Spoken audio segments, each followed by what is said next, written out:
Ladies and gentlemen, welcome back. Welcome back. This is the Hustle Brothers. We are the Haste Club. Francisco is the captain of the ship tonight. And when Francisco, look, when normally when we go live, before we go live, we talk for like 2 or 3 minutes. Francisco was like, screw this, we're going live right now. I was not prepared. I was not prepared. Um, we got Maddie, Scotto, Wallops Vantage, and several others lined up, ready to come on.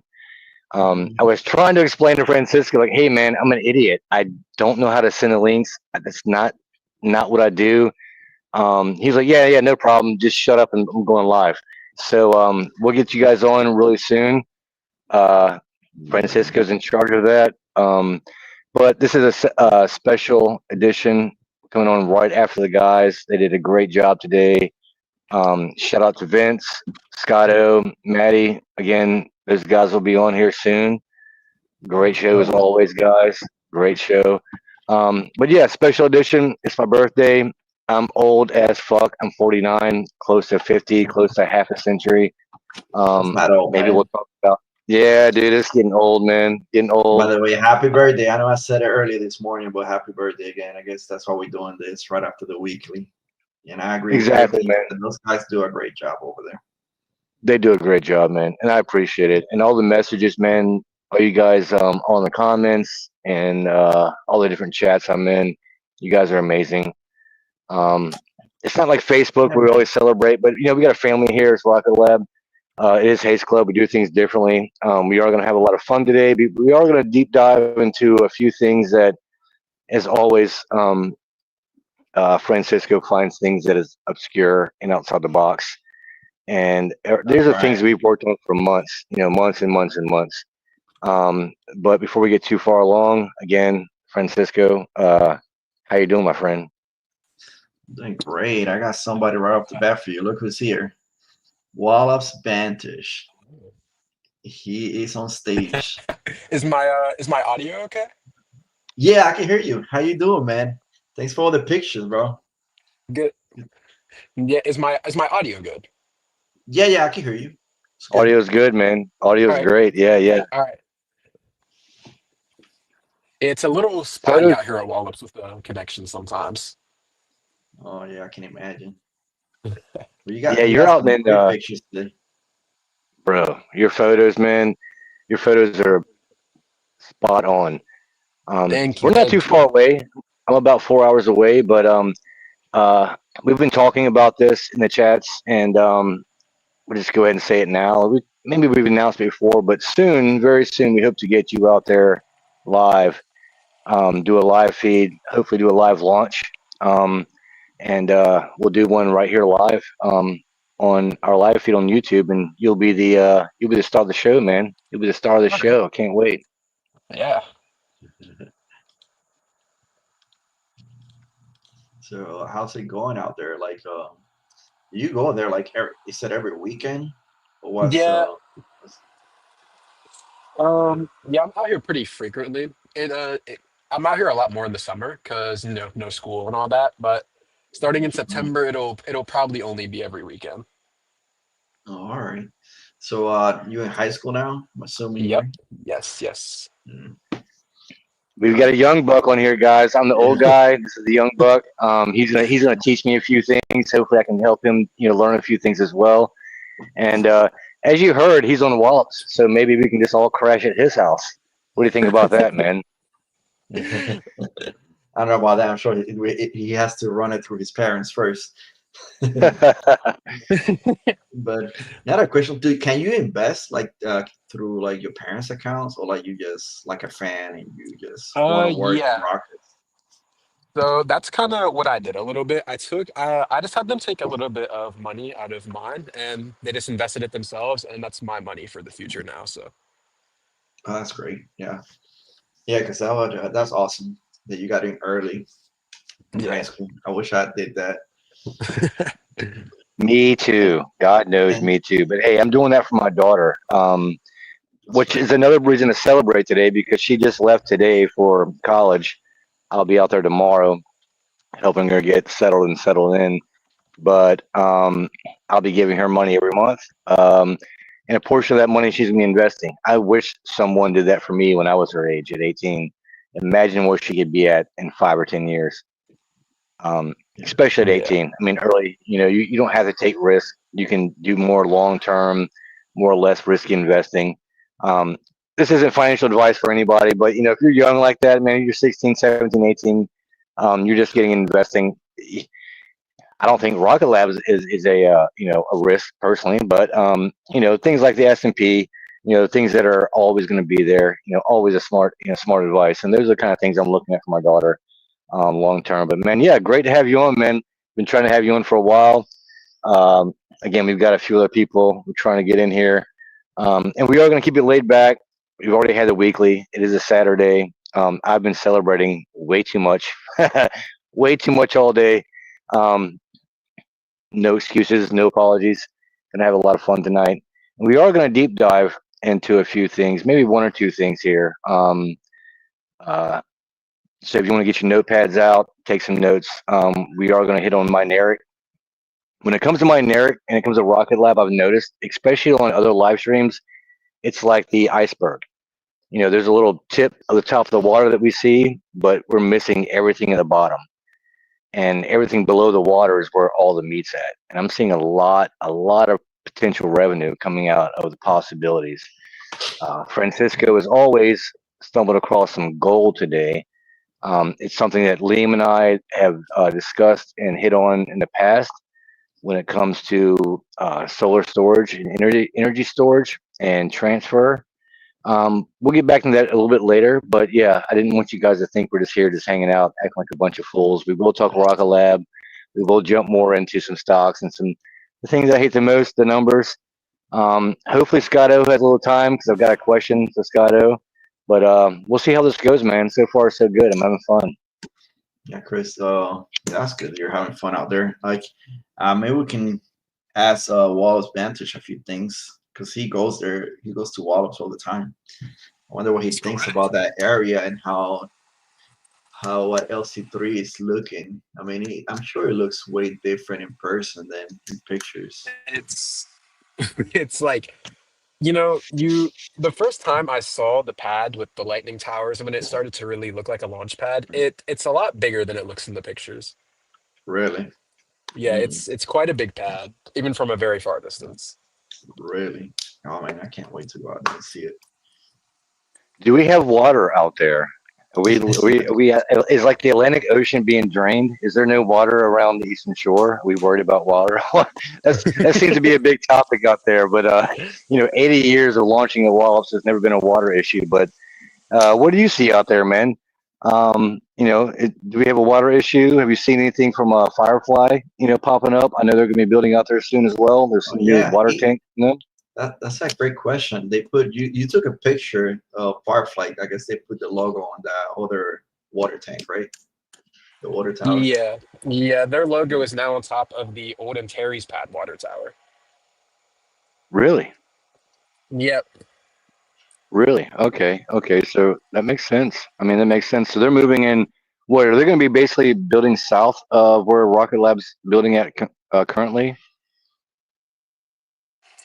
Uh, if I'm remembering right, I think it's the a little northwest, maybe. I think if I'm remembering right, it's the orientation from the ground is very weird to remember out there.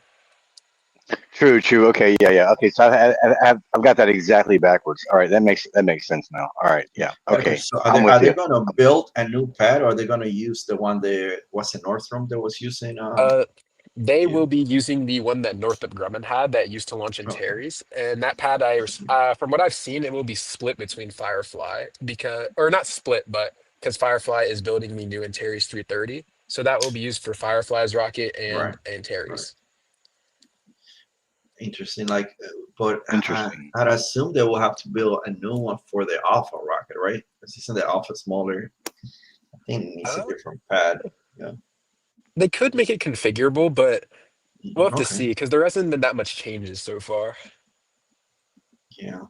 Yeah, that's what I was Still, thinking. Like, if they're moving out there and they're gonna be doing responsive and similar to what Haste is doing, Like Yeah. if it's for the alpha, I was thinking they might have to build something, but it might be something very quick that they can build too, because it's a smaller rocket.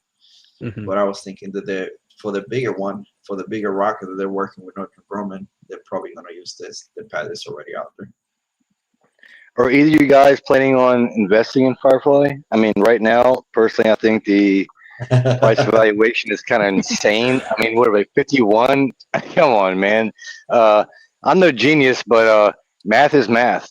I think that's a little high, but nothing against Firefly, man. I mean, the CEO, he seems like a fun guy. I don't know him personally or anything, but I don't hate the company. You guys know that I'm a big like bear when it comes to Astra. I see more potential at Firefly, but come on, man, that 50 plus evaluation right now, I just don't see it. I personally, but maybe you guys can change my mind. What do you guys see in that? No, no way. They're down to 47. I'm not investing in Fly. I don't hate the company. I wish them the best, but they haven't Yeah. proved anything to me. I mean, listen, they went public and they never mentioned the Alpha rocket. And the last time they launched, it was a failure. And they haven't even talked about the failure and how they were fixing it. And for me, like they should have done that already. Kind of like what Peter Beck did. Remember that failure 2 years ago in September? Like Peter Beck came out, he said like, "Oh yeah, this was a failure, and here's how we fixed it." He showed pictures and everything. It was crazy. And Firefly, they haven't done something like that. They were just talking about the lander and never mentioned Rocket Lab. I'm like, you know what, these guys are fools. But they're Hey, down to Francisco. 47, and I think it's gonna go down more. I thought it was gonna be a week, but I guess 2 weeks, and they're gonna be worth less than Rocket Lab. I mean, honestly, if you're around man, people are gonna hate me for this, and I'm gonna be really low, but I don't see this thing being, a fair value, no more than $24, $27 currently. That's just me. I That's know too that seems much here low. for me. I mean, It should be a I'm a Redwater buy, player. I'm a buyer at 24, 27. 32, 34 sounds kind of high for me, but that's just me. You guys know me. I hate the numbers. That's what I rely on Francisco and Skydo for. Oh, it reminds me, Francisco, do me a quick favor, man, because I'm getting messages. If you can share the link on X and make sure that Scotty and Maddie's got the links, and probably Space Ghost too. Um, just I'm just getting messages. Sorry. But again, thanks guys. Wallops, bro, I've been trying to get you on for a while. Um, Yeah. Liam is he's somewhere in the UK. I will never disclose where people are at or what they're doing. That's private. But Liam is doing well. Liam will be back on Monday. Maybe Tuesday, depending on travel. You know how the UK can be. But yeah, he's got a lot. He's gonna come to the table. He's not been wasting his time. As you guys will see today when we get more into Mineric, we've been doing our research. We have some of the best. We do. We have some of the best. Francisco is one of them. He's got some gold to share. But again, man, thanks everyone for joining in. It's been a great birthday so far. Uh, I'm not gonna lie, I'm about 7. I'm on my 8th beer deep, so I'm definitely celebrating. I've already had food. Don't worry. Got a bonfire coming up, and I'm going paddleboarding soon. So, again, everyone, thanks for the birthday wishes. Thanks for joining in. Mhm. Just one more We got day a of Haste question in. go for it, man. Do it. Wallops, like, what do you think is gonna happen with Haste? I mean, do you even feel like good about Haste? I know you've been out there like every week when they announced that they're gonna launch. Like, are you still Um, motivated to go out there, or like, you know what? I don't think I'm gonna get out there and try to catch this Haste. It's never happening. I think, well, I don't know if you saw, but they were conducting a pad rehearsal earlier today. I The saw that you yeah, posted the pictures. Yeah. yeah, the when that happened about a month ago on the very first attempt, they got the rocket vertical about a week later. So it looks like they still want to try for sometime soon. But if it doesn't go on these next one or two attempts, I think we could see a delay later into the year, probably. That's Yeah. crazy. Hey, did you actually? Either you guys see, or anyone out there in the chat? Did you guys see a recent article by Seeking Alpha that was mentioning Japan and the possibility of a collaboration with Rocket Lab and Haste? Did you guys, anybody else see that out there?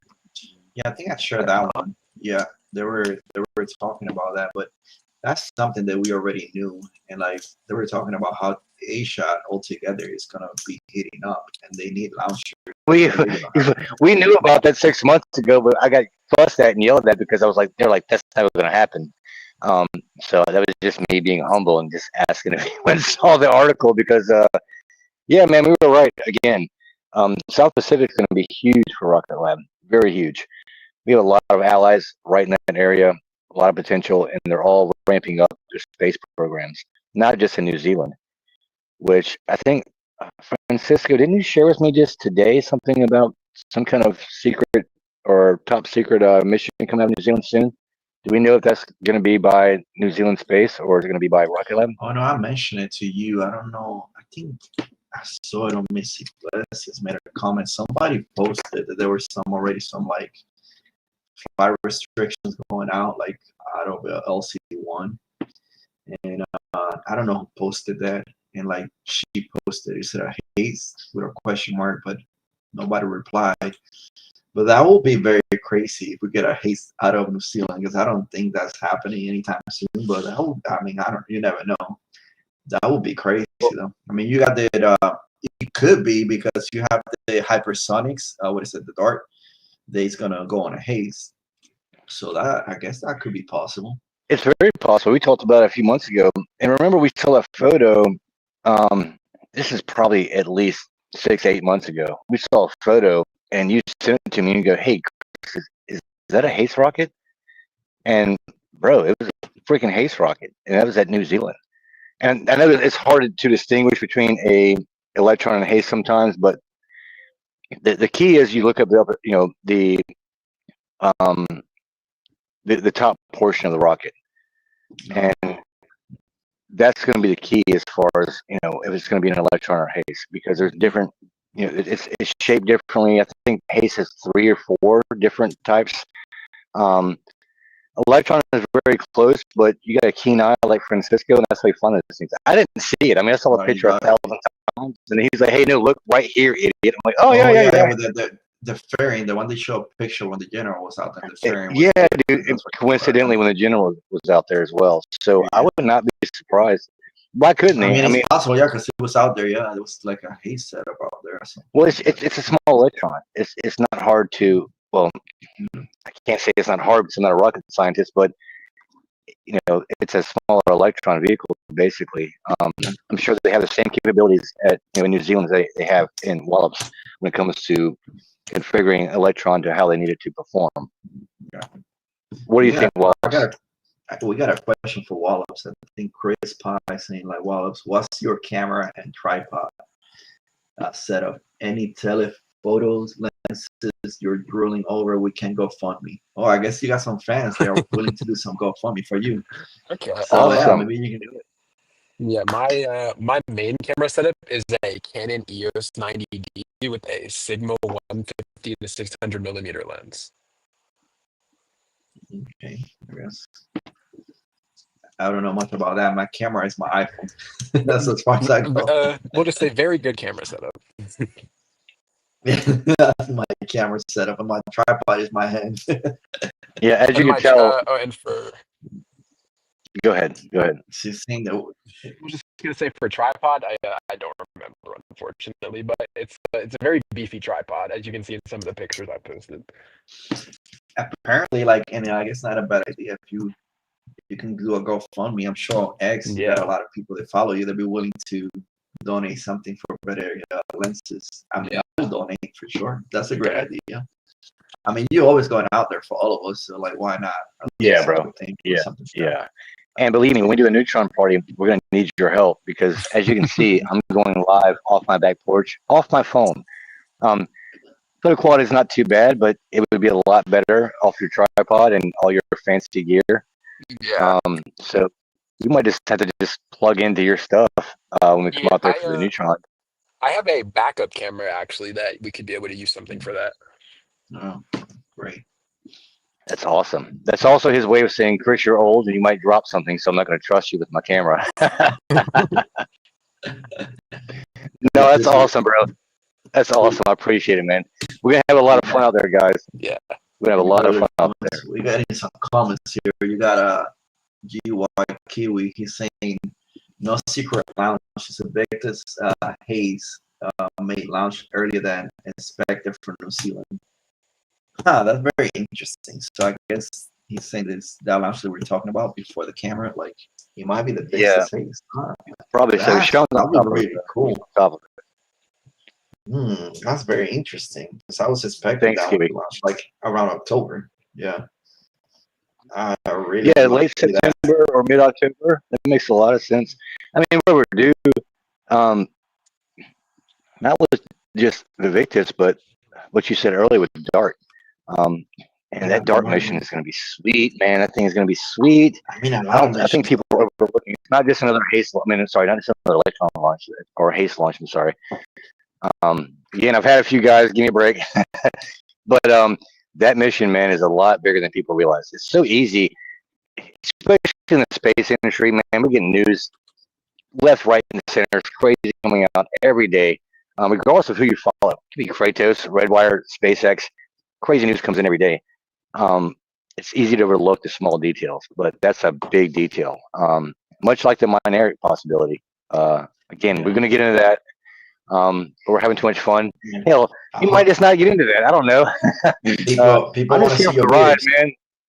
People are saying, man, what's the beer? I know. It's in my fridge. Actually, it's in the freezer because my fridge is crapping out.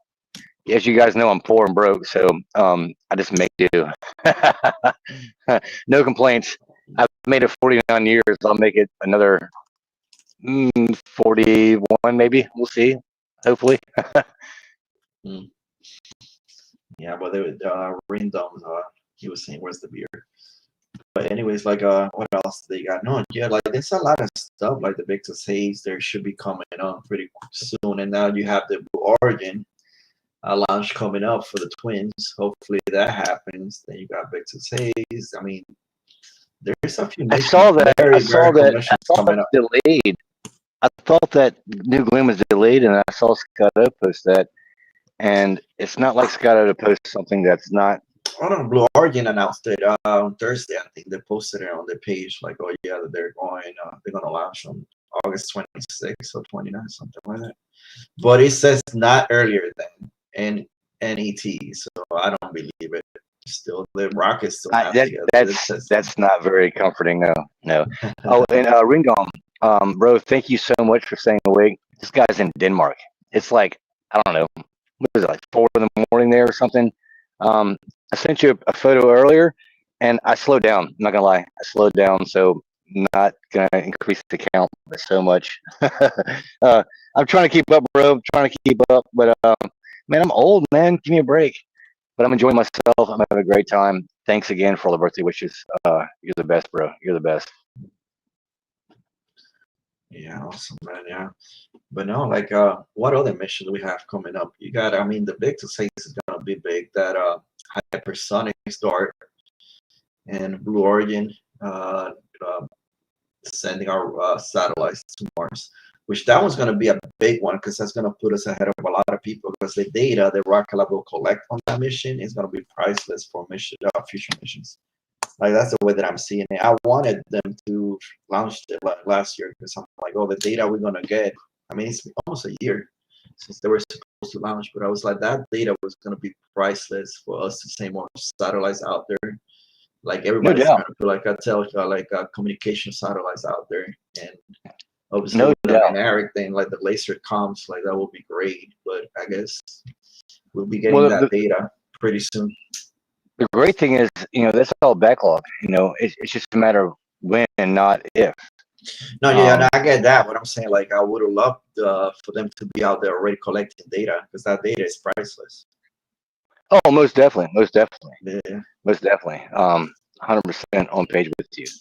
You guys hear me good? Like, Bass CNC saying he's having audio, like the audio is choppy. I can hear you guys well. Bass, I'm sorry, the audio is choppy. It might be because of the fact that I'm highly inebriated. It's my birthday. I'm celebrating, so maybe it's my fault.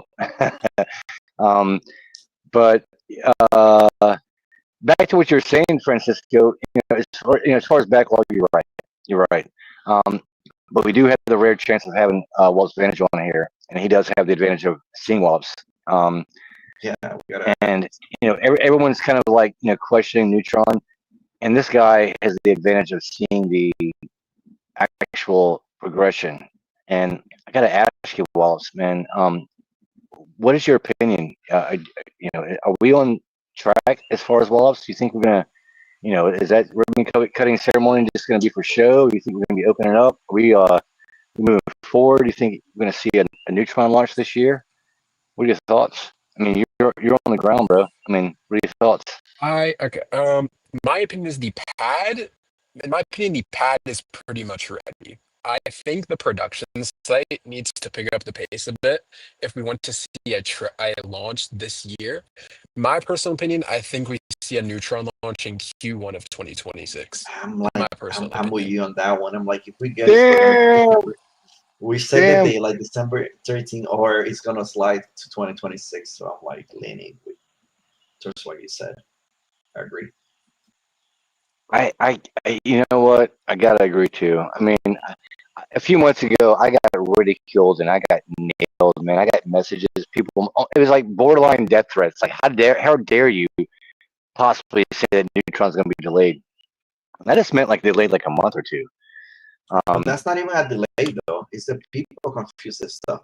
So this shop people are okay. Well, yeah, I think it's not a delay because I mean they're saying like even if it does 2025, that's not delaying. I think the problem is that everybody was thinking like they were going to launch like in September or something like that, among those lines. And like even if they launch Q1 of 2026, that's not a delay. That's just still going to be earlier than a lot of other companies. So Well, the question they're doing is a great job. very simple. The question is very simple. Are you investing for next week and trying to turn a quick buck, or are you looking for generational wealth? Look at Palantir. Just look at Palantir this time last year. Maybe 14 months, 18 months, whatever. You're looking at $6, $7. That damn thing's at 170, 180 bucks. Rocket Lab, $4. Where are we at today? It's easy to get caught up in the small details and get all excited about all the hype. And Wall Street is wrong way more than we are. Look at our record. Go back and watch the freaking videos. Wall Street is wrong all the time. I call them every day. They're a bunch of analysts, not analysts because they're idiots. Analysts. They get paid six figures to be wrong, like freaking weathermen. They're just not catching up. You sent me something earlier, Francisco. All these people are now buying into Kratos. They're like, what, 10 months late, 12 months late? No, we're late. We're late. And That's our advantage. Yeah. it is. Exactly. And we say this all the time. It's not financial advice. Do your own research. We're just here to just give you a little bit of information and hopefully get you excited about a stock that makes you want to go and do your own research. Um, we're right a lot, but we're wrong a lot too. We're not going to give you any stock advice or financial advice, but we are going to try and help you navigate the whole world of investing. And if you're listening to CNBC or MSNBC or whatever, you're going down the wrong path because they're 10 months late and they're wrong freaking 80% of the time. It's frustrating, but that's just the truth. It's better to get insight like guys like Wallops Vantage. He lives out there, man. I mean, who are you going to trust? Some weirdo on freaking the news or the guy that lives down the road from it? I'm going to trust Wallops Vantage. Thanks again for coming on, bro. Really appreciate it. Of course.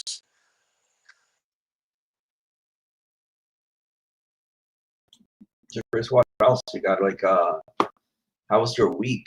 And have you run into anything that we should know? Like, other than, do you have any crazy ideas with Haste? Actually, yes. What's in your mind? Because your Haste is about like crazy ideas for the future, pretty much. What's going on? All right, so we're going to go 2 or 3 points here.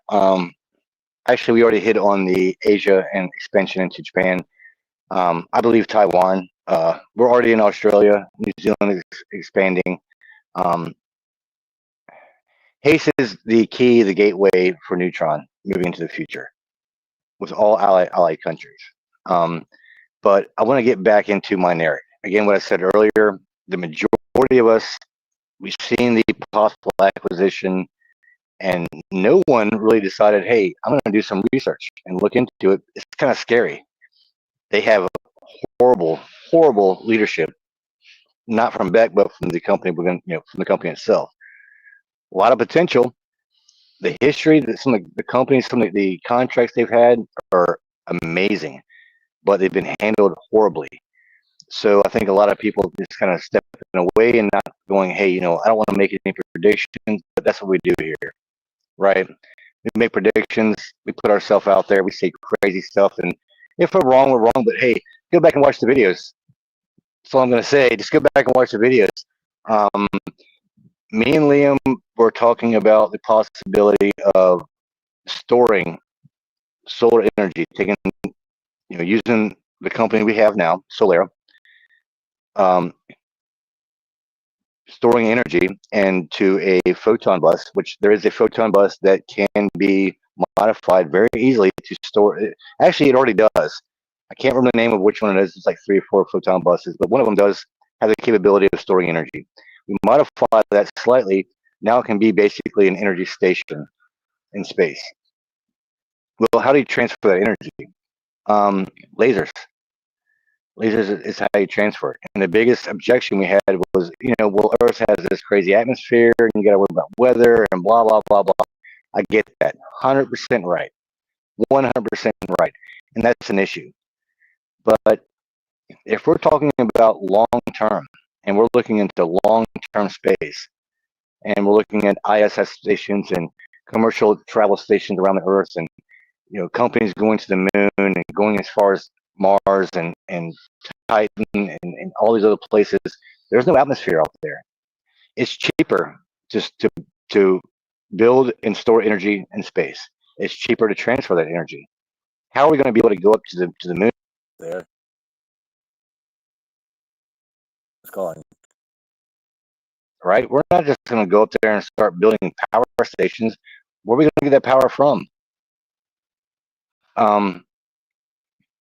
So this acquisition or possible acquisition with Mineric is starting to look like a major revenue stream.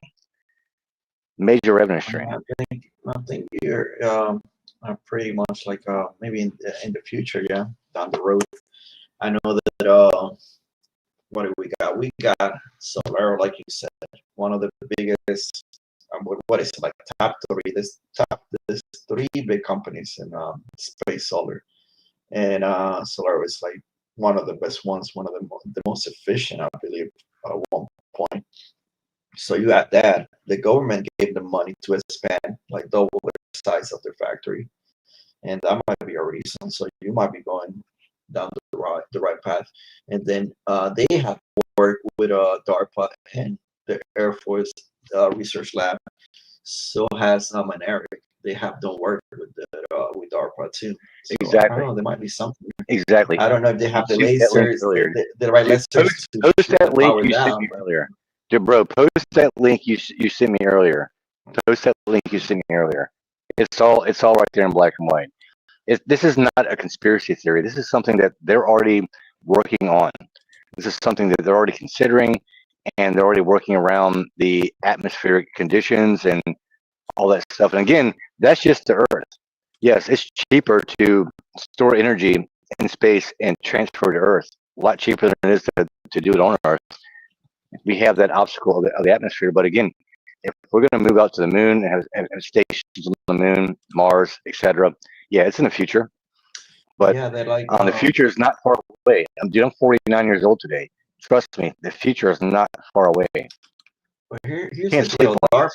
DARPA announced last month that they actually were able to send energy back to Earth from I don't remember the amount, but like they were able to transfer energy from a satellite down to Earth.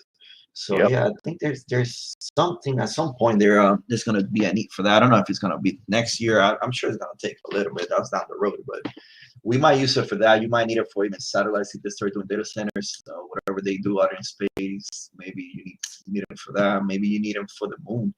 The moon was actually the one that I was thinking. They got me very curious about that because you can have solar panels like these satellites, like collect the energy and shoot it down to the moon, and all these equipment, like the Firefly lunar lander, only lasted like what 2 weeks. But if they had like a satellite shooting down energy down to the Blue Ghost, it would have stayed up and running, I think. So They're that's already down the road, but I mean they are working not on it. that far down the road, man. We already have Capstone. Capstone is currently orbiting the moon. They're planning on putting a station up there around that. They have to power that. You're not going to be able to power that without solar. You're not going to be able to do it. It's No, gonna yeah, have, that station, I think it's gonna be maybe like the station we have right now is gonna have probably huge solar panels. I think that the or biggest multiple. problem is like shooting down the energy down to anything that's down in the moon. Of course, yeah. I mean, yeah. Obviously, the technology is still out there, and they're still contemplating and trying to work towards that. But an acquisition like Mineric gets us that much closer. I mean, this is like what kind of constellation? Because we don't have a clue what constellation are they working on.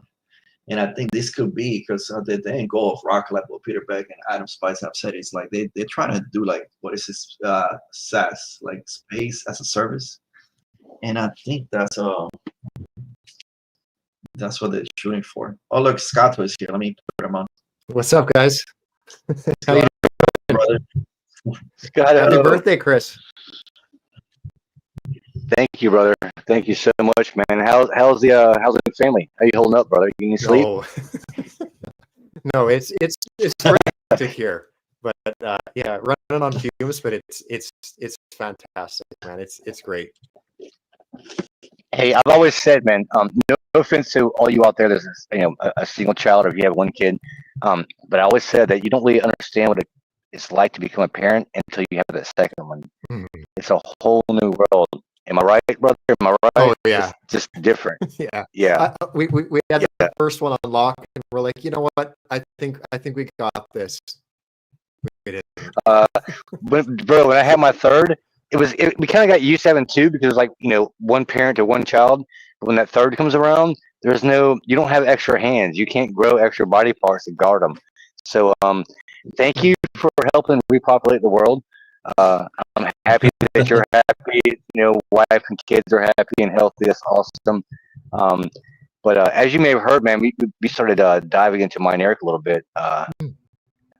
Francisco found a really cool article where we found that the Air Force and DARPA was working with Solera prior to Rocket Lab acquiring Solera, and they were kind of testing this idea out and thinking about ground to space communications via laser and using that to transfer energy from solar panels in space. Basically, like power stations in space because it's cheaper to build out there and all that jazz. Any thoughts? We know how we do here at Haste Club, man. We think crazy outside the box. Yeah. We're not gonna hold you to it, but just any crazy ideas? I mean, it sounds like you're talking like space-based solar. Is that the right idea? The space, yeah, something like that. That's like when I heard that pitch to me the first time, I was like, that doesn't make any sense. Like, why would you do that? But like, the more I hear about it, the more I'm kind of like, yeah, okay. Like, my understanding though, I think the bottleneck with that is that you need like many satellites for it, Right. if I'm not mistaken. Right, but the technology has been advancing, and the price, I think it was just that they've been talking about it for a while, but I think they were saying the price was still too high and the energy was getting down. It wasn't really worth it, to where now it's getting to a point where like it's kind of worth it to try to do that. And like we're just gonna need so much power. That Space News were talking about it. I shared that link. They were talking about this like 3 days ago. You can go on YouTube. They do a 25-minute video about it. They have some experts like That's a great online, one. like talking about it. And yeah, it's a really good one. If you want to, I recommend you look at that one, Scott. And like they were explaining it because they're scientists. They really know what they're talking about. And they were talking about all the technology and how that'll work and why do we need it. Somebody said that they were thinking that we needed like double the energy capacity that we're using now in the future. But they're saying that with AI and everything that we have now, that we need quadruple the energy. So pretty much that tells me right there, I need to invest in energy. Anything energy right now, it's probably golden if it's going to be quadrupling that what we need. Oh yeah. I don't know. And it, Well, like it's, especially with go ahead, Scott. I'm sorry. oh, I was just gonna start pitching EOS, like in terms of like energy and energy Oh, yeah. storage and the need for like, yeah, like the future's That's very energy Mhm. dependent, that's for sure. Yeah. And I think Yeah, that like battery energy storage as well as solar are kind of like a good Mhm. 1-2 combo for that. Dude, I So meant who to, I meant pitched this to to, you? Hydro, whatnot, of course, as dude, well. Scott, I meant to hit you up about EOS like a month ago, and I'm sorry, we talked about it briefly. Yeah. I've got to get it back into that because, yeah, I'm loving that company. Um, but just one more quick thing to throw at you to bounce around your head for like the next week. We'll get back to it. But um, as we know, we've got what 3 or 4 different photon buses. One of them, I can't remember which one. It's not designed specifically for energy storage, but it does have the capability for energy storage on it, and it can be pretty much easily converted over to be basically an energy storage kind of facility that just holds energy and transfers it over. Um, I'm not looking for a comment or anything like that. It's just something I wanted you personally, Scotto, because you're a numbers guy. If you get a chance, just jump into the Photon program. And I can't remember the name of which Photon it is, but I see a possibility there and a collaboration with a Mineric kind of solar energy storage thing. Just something for you to roll around your head and go down a rabbit hole for a day or two because you're not busy enough. You only have like what 15 kids now. Yeah. But here, a similar question. I was gonna phrase it differently. Like, who pitched this to you at the beginning, and why did your mind change now to where you're really looking at it? Like, what changed? To the space-based solar. Yeah. I only know them as Count from Discord, but they were kind of talking, except for like, well, I mean, even still now, like everyone was kind of like, what is Rocket Lab's application? Is it going to be like orbital debris removal? Is it going to be like a Starlink competitor? And then somebody was, I've even heard one that I think is quite viable. It's basically like when you think of like day trading, that like millisecond advantage that you can get on the market is huge. And if you have like a laser shooting that rather than worrying about like other means. Sorry, I'm kind of getting off board, but I thought that was a really interesting one. But when I first heard about this space-based solar, I just kind of thought it was unnecessary at first, but just because it's like, well, you have, terrestrial solar that's already like as efficient as it is already. Like, what would the novelty be? But I mean, the more you kind of learn about it, the more it's like maybe there is something there, and then you kind of cross-reference like Rocket Lab, like they're like since they've bought Solero, they've added on a whole bunch, and not only that, but like the through the CHIPS Act, and also I think through the state of Right. oh, help me out here. Where is Solero? Albuquerque, right? Albuquerque, New Mexico. Yeah, like New Mexico. through both of those, Rocket Lab was just basically handed a bunch of money to build everything up. So, I mean, they already have like leading edge solar, and I don't know, Right. it's like kind of trending in that direction almost. It seems more feasible the more you learn about it, really. Yeah, Well, that's do why you we have think the also? topic. I'm sorry, I'm just going to ask one more question, man, really quick. Do you think Go also ahead. we're focused too much on space to ground based Earth and worrying about the atmosphere for the short term? But if you look at the long term, and we're planning on putting bases on the moon and stations, and whether it's commercial for vacations, or it's actually for science use, like the ISS is now, not just the moon but Mars. There's no atmosphere, so the advantages of that, direct communication, there's little to no interference. So maybe Beck's thinking more long term and not just, there's some things that would come with the atmosphere of Earth, but there's not many other planets like that. Was it maybe Venus? It's got like an atmosphere that thick. Maybe Jupiter is going to be a little bit difficult, but the rest of the moons and the planets out there, there's not really a lot to worry about as far as direct communication down. maybe he's just thinking a lot further ahead, like he always does. I mean, we're thinking like 5 weeks ahead, and we think we're thinking 5 years ahead, but we're not. Beck's always 10 steps ahead. But yeah, what do you think about just the use and as far as just direct space case, like direct to the moon, direct to Mars? For the solar stuff, or do you mean more for telecommunications? Well, both. I mean, both. We're going to need energy up there, and then of course telecommunications. But there's no atmosphere to worry about. So maybe that case use for Mineric and laser-based communications, as far as direct energy supply, might not be so great for Earth, but maybe huge implications moving forward as far as the moon and ISS stations and things of that nature. I don't know, man. Like, to what you're saying too, it's like, yeah, Peter Beck's not thinking in days, that's for sure. Like, he's looking long term, and it's like, it kind of irregardless of what the application ends up being, like, people are basically, like, similar to the Solero thing, people are just throwing money at Rocket Lab, like, hey, build this thing to rendezvous with that, build this thing to communicate with that, build this thing to orbit this body, build this thing to orbit that body. It's and all of these things, I think that some people might be overlooking, aren't just like, oh, cool, it's a program and that's that. And then like, Rocket Lab's learning from everything. So it's like, when you think of like the Mars the Mars communications orbiter, like, that's basically Escapade all over again. And that's kind of why I'm leaning towards Rocket Lab probably getting that. They've already shown that they can do it. So, but I just made you think. I just made you think. I could see it in your face. You're like, I gotta think now, and no one does it. I love that, dude. Hey guys, Lucas in, man. The cigar aficionado, bro.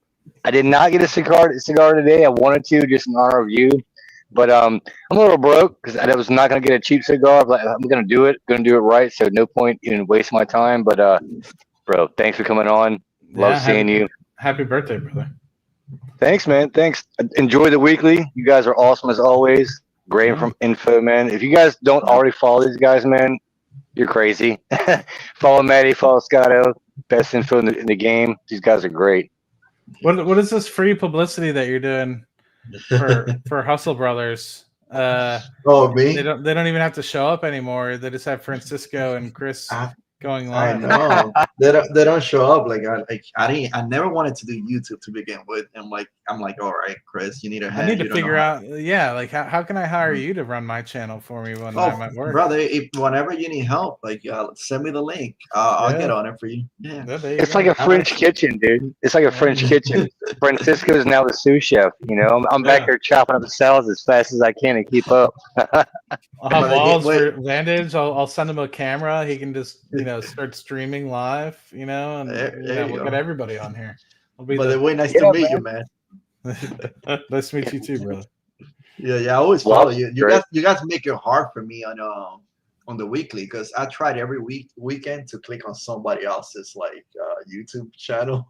So I will go to your channel one week, then this weekend I was on Scotto, and last weekend I was on Dave G, and I'm always trying to jump around. I do the same thing. I would say pretty much everybody else deserves it more than me, because Scott and Dave, they probably put in the most work, and they do a phenomenal job. And Vince he just has 18 kids, and so it's probably pretty difficult. It's difficult for him to really get after it. And then me, I'm just lazy. So I have. Hey, Scotto's not lazy. He's trying to catch up to Vince. He's got 13 kids now. You're getting close, buddy. Got a few to go yet. And Dave has one coming. He has the Yeah, he announced it last weekend, right? Yeah. So we said Matt is next, but I don't know. He might have a kid in Mexico. He goes to Mexico a lot. I know. I was actually looking where am I going next? My sister recently went to Turks, and I'm like, that actually sounds nice. I've been to Turks. It's a nice place, but really? Yeah, I'm trying to figure out where I'm going next. Bro, come to Virginia. Jacob's coming out soon. He's gonna go to New York first, but he's coming down, and then we're gonna go to Wallops. Hey, Wallops Vantage, by the way, we're crashing at your house. Don't tell your parents. But yeah, man, we're gonna cruise up to Wallops. Whether we get a launch or we just go up there and test out the barbecue for the for the party or whatever. check out the facilities. See how I want to see how close we can get. Maddie, Maddie, you said yesterday I'm gonna sneak onto LC3. Um, Yeah. I'm gonna try. I'm not gonna lie. You will get You gonna get scuba gear or what? Like what are you? What are Hey you man, I got trying to good do? friends, man. You guys will bail me out. I trust you. No big deal. Just a little trespassing charge, little federal trespassing charge. No big deal. Yeah. go fund me. Yeah, go To get fund you me. out of there. Hey, but if I Oh get good yeah. pics, man, if I get good footage, right? If I get good pics and good footage, it's worth it. It's worth it. That'd be funny. It's like, well, how did he get in jail? It's like, well, he Yeah. tried sneaking on to a federal launch facility. It's like, okay, well, there's worse. Dude, we'll go There's live worse. and somebody will play like the Mission Impossible theme in the background, and I'll just go live on my phone as I'm creeping through bushes and stuff and jumping fences. That'll be a Yeah. blast. And then Don't do that. we'll I'm play not part of that. the Bad Boys song while I'm getting arrested, like the cops theme song. The Bad Boys. Yeah, we'll play that while I'm getting arrested. Yeah, anything for views, right? No, I Anything for don't condone it, but yeah, all in jest. But yeah, I think it'd be curious, man. I would love to get as close as possible. Love to get. No, no, for sure. But aren't they closing down the one part, the one viewing, the visitor area or something? Yeah, they were talking about it, but I read something that like mayor or the governor, it's like they're fighting for it. Okay. So let's see what happens. Hopefully they don't do it. Well, But the thing is that they have the viewing area, but 90% of the time you're not allowed to go to the viewing area. So it's like I mean I want it, but as far as like a expense on the state, they're spending money to keep it open and employ people to have a viewing area that they don't allow anyone to view from. So it's probably a loss for them. But hopefully something changes to where I think that with the retail investors and the excitement, not just with Rocket Lab, but possibly Firefly and everything going on at Wallops, they might see like a potential for revenue for the whole island out there, and give us more access as far as retail investors. I'm not talking about like getting on actually on the pad and getting up stroking the rockets like me and Francisco can't wait to do. But getting closer and actually seeing the launches other than my backyard, which I can see some of them, but not as cool as actually being up close and live, which I can't wait for. We're gonna have a lot of fun there. yeah, but that's cool. Now, Matt, I used to follow you. I don't know how I found you on YouTube, but I follow you before you got into the Rocket Lab Weekly stuff. I remember watching videos. Yeah. I remember you into the bro stuff. I remember like watching videos of you driving, ordering coffee. Oh wow! It was one video I was watching about a long time ago that you were talking about like having pizza with somebody. I don't know what you was talking about, but you're like, oh no, I have a friend that's coming over, so I gotta get up because you had a date or something and having pizza. It's a long time ago. Yeah, I haven't had a date in a long time, so yeah, it's definitely been a minute. No, but I follow you before the Rocket Lab stuff. Hey Manny, while we got you here, buddy, I'm compelled to ask you the same question we asked the old brilliant Scott O there. When it comes to Mineric, and it comes to space-based solar energy storage, what do you see as a possibility as far as potential, maybe higher revenue for Rocket Lab? I said earlier that Mineric is like the iceberg in the sea. We're looking at the top portion that we can see above the water, but there's a big portion of below water, like most icebergs. Just curious what your thoughts are on Mineric and the potential possibilities as far as outside the box, crazy stuff. As always, it's Haste Club, no numbers or nothing like that. But what do you see? What do you see as far as potential? I don't know. I've had some ideas that I've thrown out on X, and I've gotten dragged through, and mostly by the ASTS community. Me too. But I think I don't know. I think that where Rocket Lab can really excel, that has yet to be done. I think a lot of people are going for the mass consumer market, but what I have yet to see at the moment is kind of like a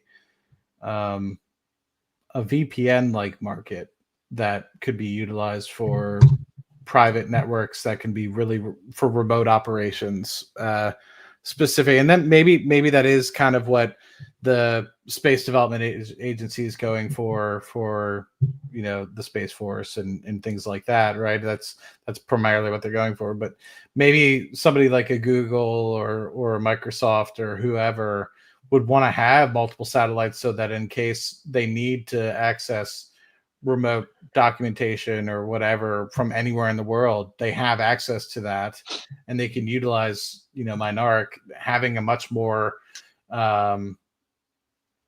concise beam, because radio frequencies are much easier to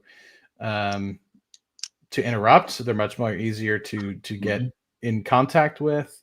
They're much more broad in terms of their ability to cast, in terms of ability to pick up, versus lasers are much more focused in the amount of area. So that makes it both harder to both capture, as well as makes it easier to kind of, from a security perspective, make things easier to keep secure. So I don't know. I that's what I've always kind of envisioned for that, but also the ability to kind of keep kind of like a network of satellites up in space communicating much faster than probably radio frequency would.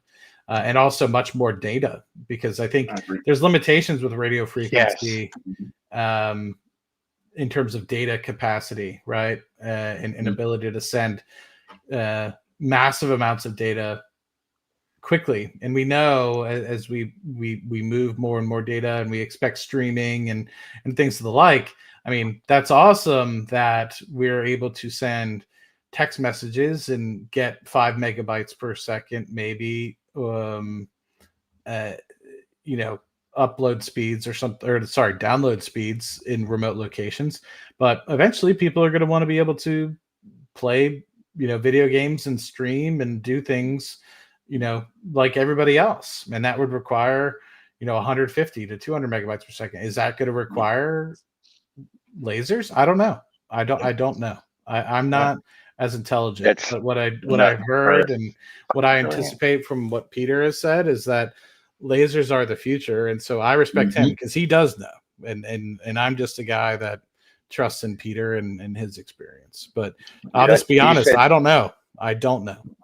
Yeah, but dude, I didn't even think about VMP. You said VMP, and I just got lost. I didn't hear the last 5 minutes of what you just said. I heard VMP, and I was like, I didn't. Jeez, dude, that's freaking brilliant. But I think you're onto something, Matt. Because, do you know that the Google guy that bought Relativity, he actually bought Relativity for that purpose. He wants to put data centers up in space for just what you was explaining. So is that IQ, which is right next to Rocket Lab in Maryland? No, right next to the data center. Yeah, they're right next to them.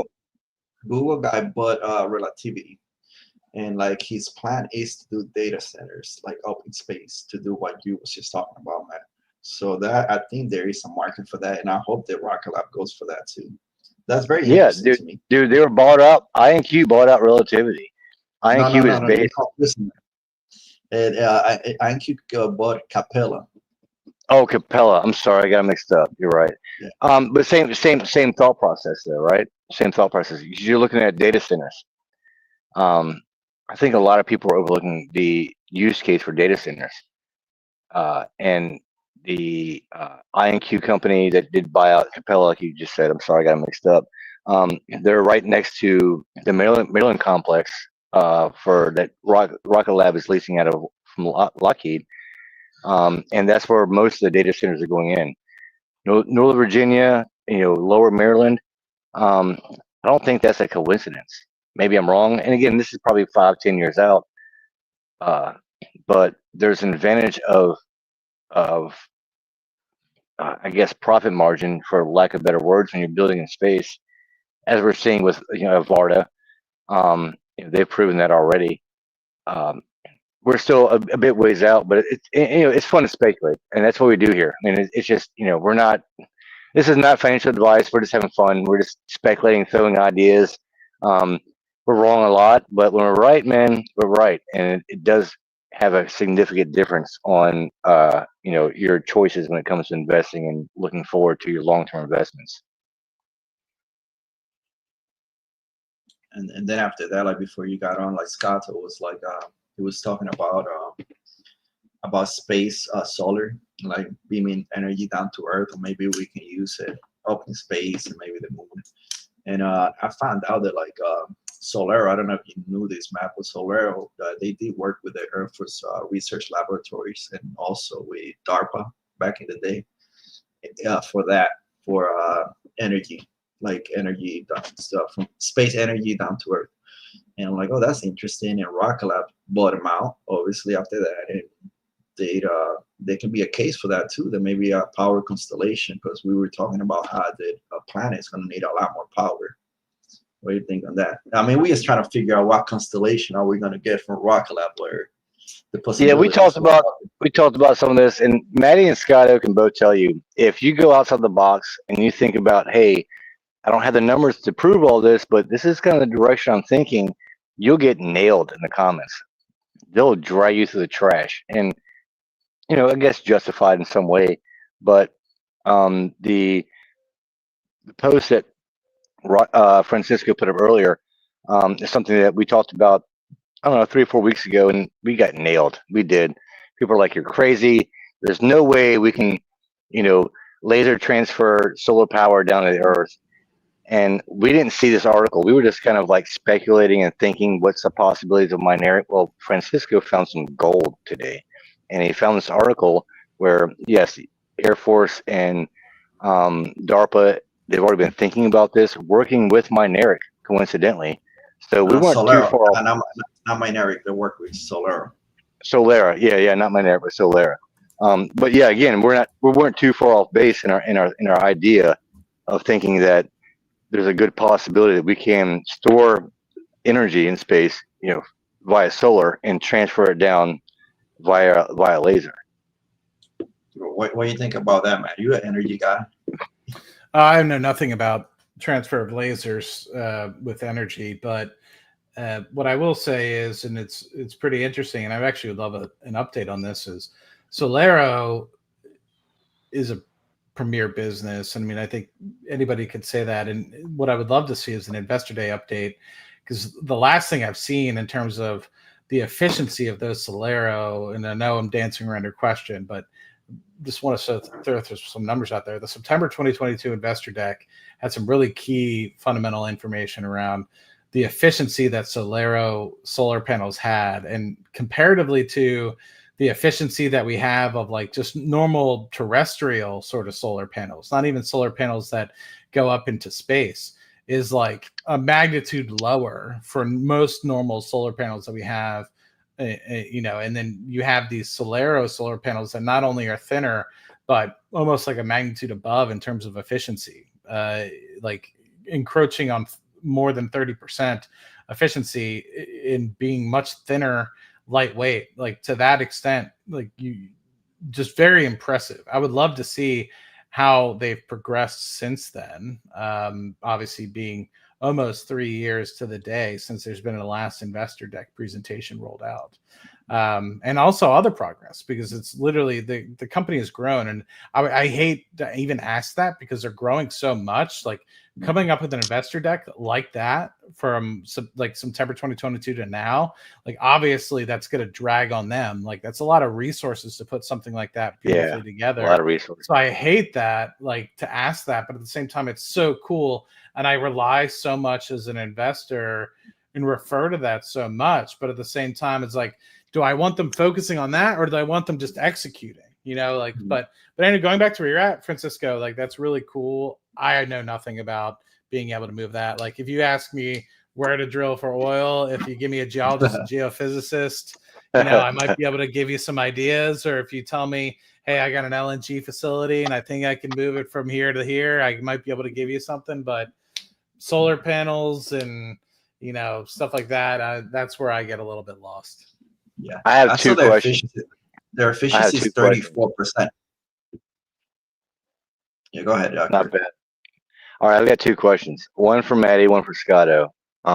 Maddie, it's my birthday, so I want a recommendation for a good birthday cigar from you, my friend, because you're the best at it.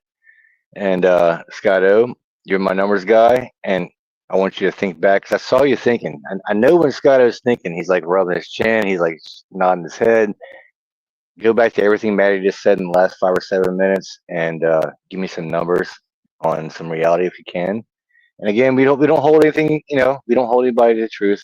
We keep everything cool and laid back. But and you guys know I hate the numbers, but there's no better numbers guy in the world, I think, than Scott O. But yeah, cigar recommendations first, and then Scott O, if you don't mind, your 2 cents.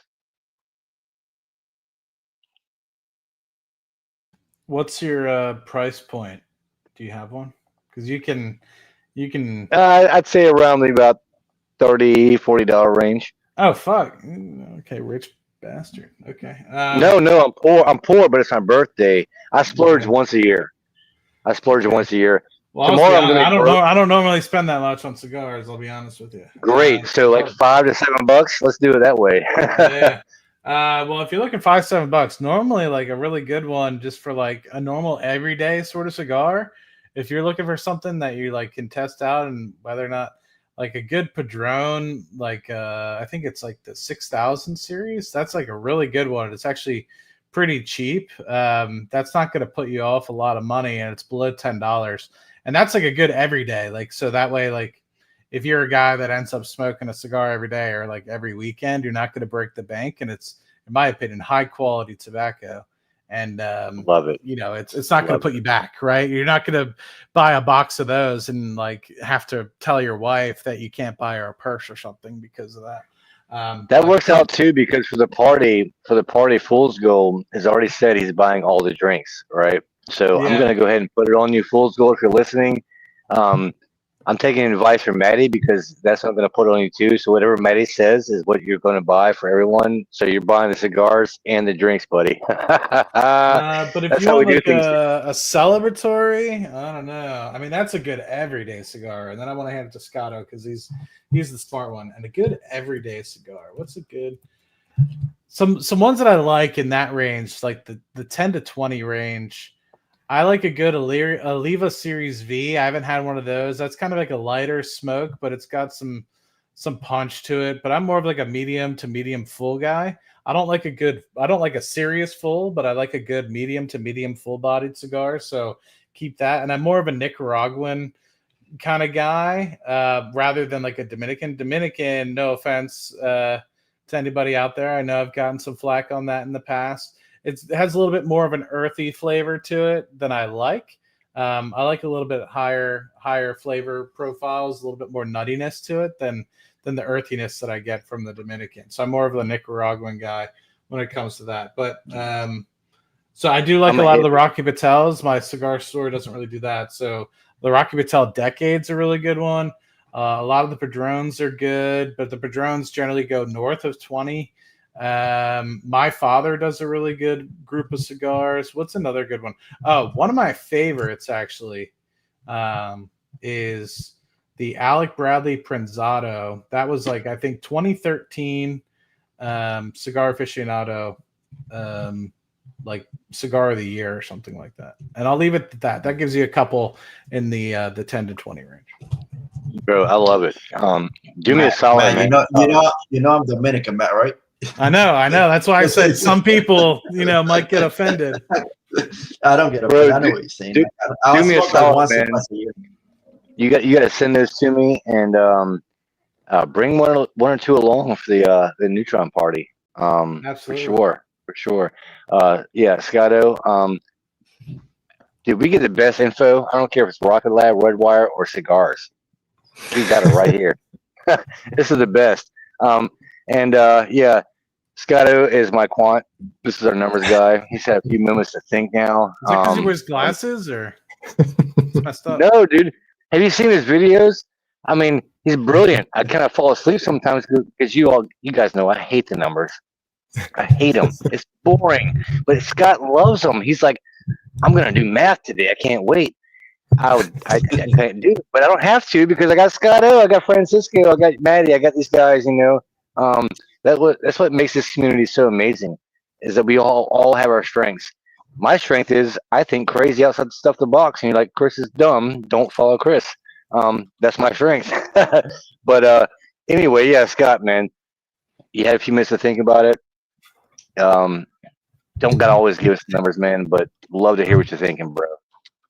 Okay, so I'll just put a couple things that I found. I haven't had a lot of time, obviously, to look at it, but okay. So here's the thing. I'm kind of like split on this, and okay, I'll start with the tinfoil hat. Okay, so I love it. because like that's what I hear is like in terms of the space-based solar stuff. Like the whole bottleneck is like, well, how do you get it down? We don't have the technology for that. Like I said, tinfoil hat. So there's your there's your warning, guys. But like,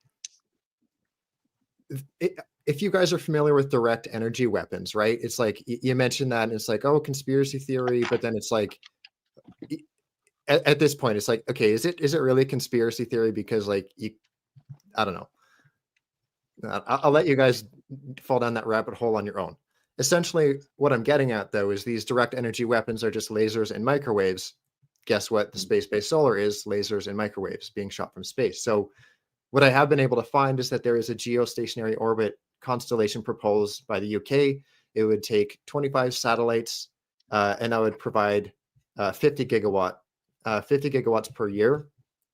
So just quick pause there, like 25 satellites. Rocket Lab could probably, and granted, these are GEO, so they're quite a bit bigger.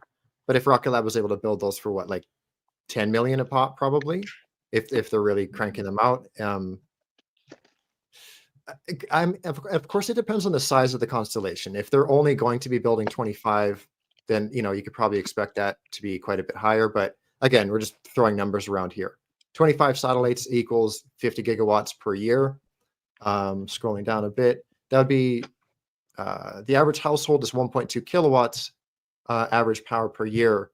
So to put this all together, a 25 satellite constellation could, in theory, provide energy for 41.7 million homes, which sounds kind of crazy. And of course, you'd have to distribute that energy, but those are just some quick numbers. It's all theoretical. He said quick numbers. He said quick numbers. He had like 2 minutes. You guys understand why he's our quant, right? He's like, and his mind is going 1,000 miles a minute. I love this, bro. Dude, I love you. You're awesome. This is probably going to be my whole night now. I know. I love that. That's my birthday present. Is that I made you think. That's perfect. Your present to me was I made you think, and you're like, I'm gonna go down a rabbit hole tonight. Love it. Screw you, Chris. Like, have you seen Scott, like the DARPA? They released some news like last month saying that they were able to beam down like 800 kilowatts from 5.3 miles, and I guess it's a record. So they've been working on that. And it's funny to me that Solero had worked with DARPA, obviously, and so is Mineric. They both have worked with DARPA in the past. Yeah, it's a good combination for Rocket Lab to have, that's for sure. Yeah. Definitely like that. Matthias. This is hilarious to me. Scott's brain is running 1,000 miles a minute, and Matt is going, I know I've got like 1 or 2 more cigar suggestions for Chris. I know I do. I can't. It's on the tip of my tongue. I'm gonna send him. Maddie, actually, I'll give you my address, bro. You can send me 1 or 2 in the mail. I'll be happy to receive them.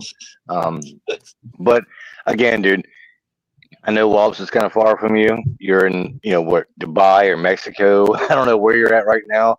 If I did know, I wouldn't divulge that. But you've always got a place here. All you guys do, man. Except Wallops Vantage, who's being too quiet. We're still crashing. Tell your parents we're taking over your whole house. That's what you get for being quiet, man. You can't be quiet here, dude. This is Haste Club. We all talk. We overtalk each other. Love your thoughts. Chris, if you don't mind, I've got a question for Wallops Vantage. What is going on with Jake 4? Where is it? What's going on? With Haste?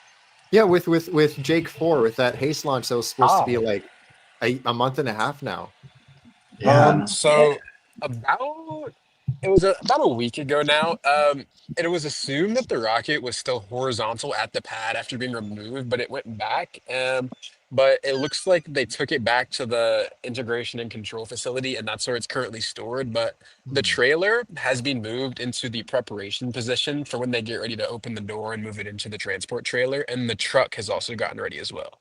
And they were also testing the Electron pad today, which is a good sign that they're pressing towards another attempt soon. Interesting. Because I got an email like maybe 3 days ago that the next launch is from New Zealand. So I guess that kind of rules out like the next couple days. But do you think it could be like in the next week or two for Haste? I definitely think that's possible because about a month ago, on the first, like the very first attempt of this launch, about a week before the rocket went vertical for the very first time, they did this pad testing. So I would assume it'll be a similar process this time. Okay, cool. I know Matt's Do you have been any foaming at the do you have any mouth waiting for updates that on? one. I'm sorry. Go ahead. I'm sorry. Oh, I was just saying, Matty's been impatient for that one. He's got a thing for Haste like I do for reaction wheels. Yes. And I'm impatient for Haste too, man. I love Haste. And in the reaction wheels, I'm always looking and finding. Anytime somebody posts a satellite on freaking X, I'm assuming I'm looking for reaction wheels or Rocket Lab boys. It's crazy. But I can't wait for that Haste either, man. Like, I'm with Matt on that one. We're overdue, man. We are overdue. I can see Haste launches out of Wallops from my back deck. A lot better when Wallops Vantage does go live and gives a nice live feed. Hint, hint. You're gonna have to do that. But Maddie, man, how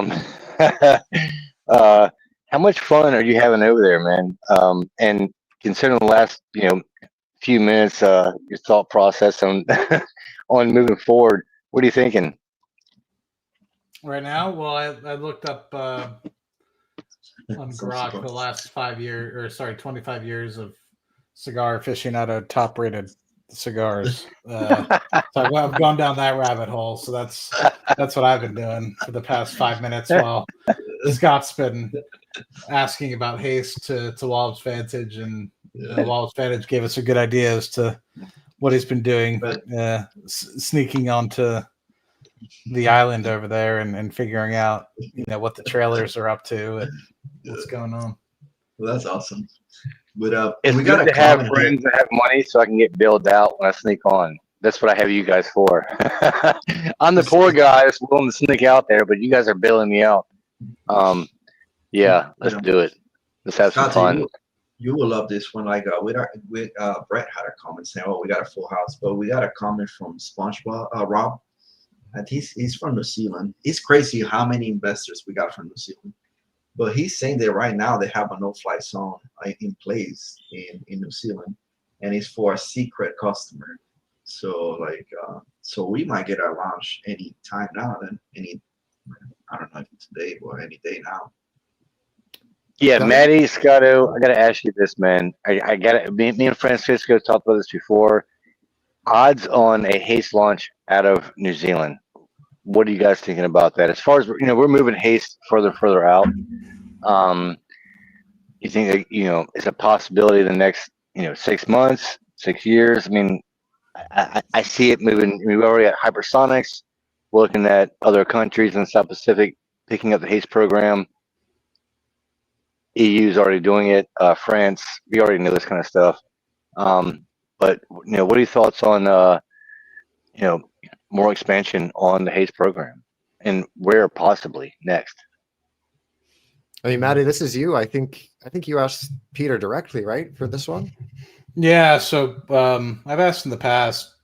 He basically stated that Haste will be launched at different places, and I mean, we saw the negotiations happening in the second quarter associated with the UK, and I think just looking at some of the deals that have been struck, I think more recently in like October 2024, and I still don't know the fine details, so I want to dive deeper on this. But if you go down the rabbit hole of like hypersonic testing, obviously it's kind of like government related, and a lot of people, depending on where you're at and what you think, and whether it's for defense or offense or space or satellite testing or just trajectory testing or whatever, it obviously has applications for a multitude of different things. at least the United States, the UK, and Australia have a alliance set up to share kind of learnings across. And so I feel like that, at least from what I've understood for now, and I need to do more deep diving, so this is speculative at the moment, the Rocket Lab National Defense piece that I feel like Haste kind of runs out of is what I think is collaborating with the UK side of the business to kind of expand the hypersonic realm of the business into that partnership. And so I wouldn't be surprised if you start seeing that go into the Australia side as well. And I think we've seen that with the partnerships in the background with if you look on the website specifically around, Electron launches in the future. I think there's like some Australian customers already listed, and it makes it kind of hinted towards hypersonics.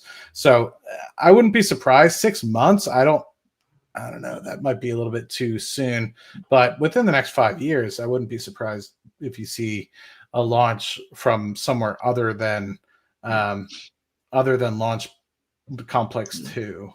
But yeah, where? I don't know. Now with Australia, that you talking about Australia, they just had a failure like 3 weeks ago with a rocket similar to Electron. Like he just flew sideways. I mean, he got a little bit higher than Astra, even that. He got a little bit higher than Astra, but he still did the sideways thing. What about you, Scott? What's your thought? Sorry. Yeah, Scott, what do you think? Well, I don't know. Who said that? I think SpongeRob, and I think he is a New Zealander as well. He thinks there's no chance of Haste in New Zealand, but I mean, I don't know. For a while, I kind of thought there'd be no chance of Rocket Lab launching it of like Europe, for example. But then they did that whole kind of reconfiguring, and now they're launching for. Sorry, who is that? The European Space Agency, I think. Them and France, actually. Yeah. And I got a lot of crap for that. I got a lot of crap for that when I was like, yeah, they're gonna do it in Europe. Like, you're an idiot. I'm like, all right, well, I'm just listening to the guys that know more than me, like you guys. Well, yeah, and I get a lot of my, like, especially the Haste related stuff. I get a lot of it from Matt. I get a lot from from everybody here. But like, I wouldn't rule out even like Japan. I think it's a good prospect for a launch pad. Thank you.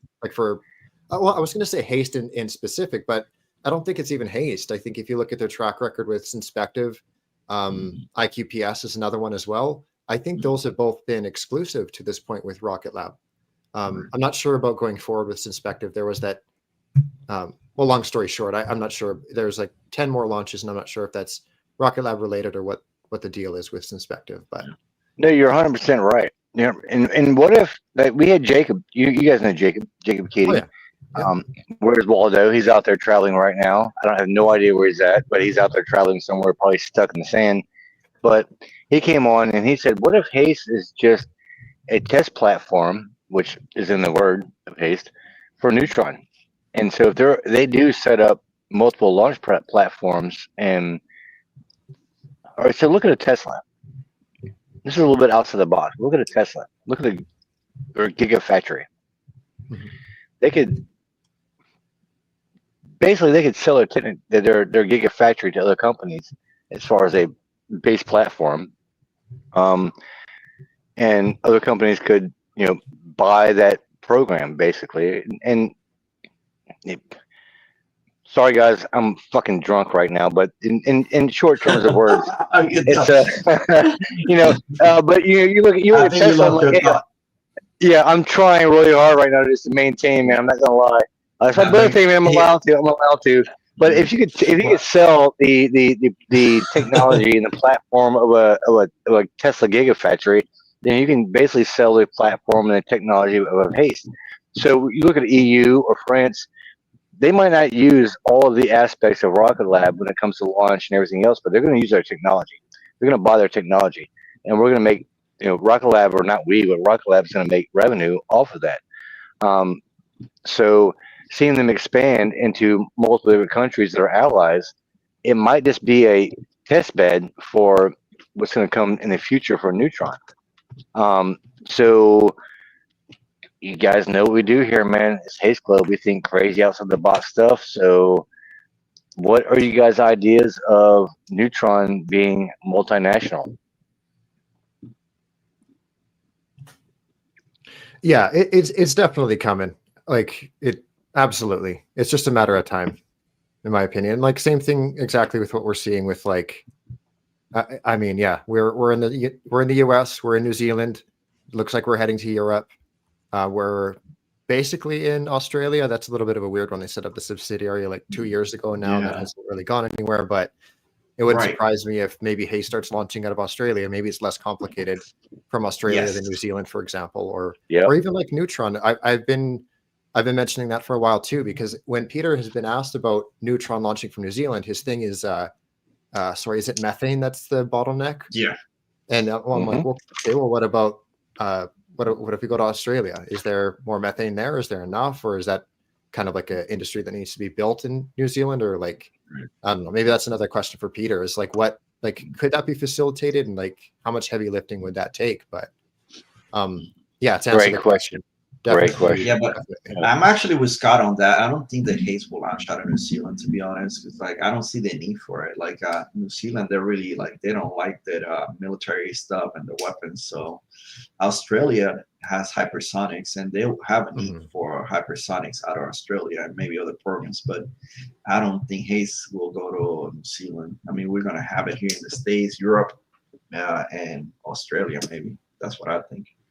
Yeah, I mean, I think it's at least being explored, right? Because I mean, they Right. signed the agreement, or at least That are is true. exploring it with the U.S. Transcom, and the whole exploration activity associated with that is to explore whether or not Electron and or Neutron can be utilized to deliver cargo around the world. And so maybe not Electron Yes. being Yes. used as a reusable vehicle right now, but potentially in the future. But why would you potentially utilize Neutron as an expendable vehicle to launch cargo if you could reuse it, launch it at a pad suborbitally, downrange, land it, and then be able to pick it back up from a different country, bring it back to the U.S., etc. Exactly. And you mentioned this in one of your videos recently or live streams recently, Maddie, that most, even me, I overlooked it. I was like, yeah, I just took it for granted, but it's going to be mostly reusable. So the revenue off of each relaunch is going to just increase. So you're asking 10 million or 50 million per launch. The revenue is going to be it's just going to grow exponentially. I think You mean most of us the are. profit per launch? You mean? I'm sorry. Yeah, probably exactly. Yeah. And you did a great, dude. You went off for like 6 or 7 minutes on a live stream about this, and I was just blown away because I forgot about it. I did, because we're looking at a mostly reusable rocket, and everyone's looking at like, hey, cool Neutron launch. This is gonna be great, new rocket, but they're forgetting about the potential for reusability and the profit that's going to come behind that. Scott, With that question, Maddie, if you guys have another talk with Peter Beck, another interview, I think that's a great question because they were saying that Neutron is going to cost us about $60 million. Now, I think the whole community is wondering, well, is that the price? Because everybody thought it would be lower. If that's the first one and second one, once they start like landing them, if the price will come down. Like, what are the how does it break what do down, you think? guys?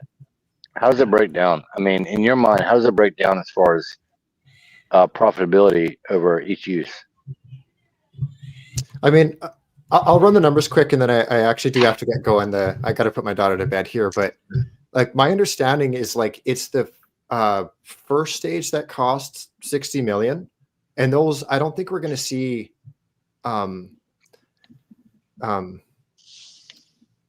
Well, what's the term I'm looking for? It's like when you build a lot of products and the price goes down with each one. Right. Tip of my tongue. But anyways, you guys know what I'm talking about. I don't think we're going to see that with with the first stage, because like I think Peter Beck himself has said they're only going to need to have 5 to 10 first stages on hand at any given time, really, maybe 20 much later into the lifespan. But those first 5 to 10 tails, that's going to get us through the next decade, maybe more, hopefully more. And then if you're looking at the second stage, that's the one that's going to become more affordable the more launches that we get off. So maybe the first is, I don't know, $20 to $30 million. Next one's going to be 20. Next one's 15. I bet we can get these down to like, 10 to 12. Maybe, I don't know, maybe 15,000 per second stage. And that's like, so I mean, yeah, if you do the math, you get that first that 60 mil. We'll just call the whole rocket 80 million to build. You get 55 in revenue. The second launch already, you've already broken even. So if you even get like a couple launches off, you're already in the positive. And if these things are set to last like 10 to 20 launches, in theory, launch 2 to 19 are only going to be that second stage. So like what, $15-20 million a pop? Like that's some very good margins on. Yeah, that's brilliant. Can't do it on the top of my head, but like, yeah, the math is there. So that's exactly what Manny was saying before. Yeah, brilliant.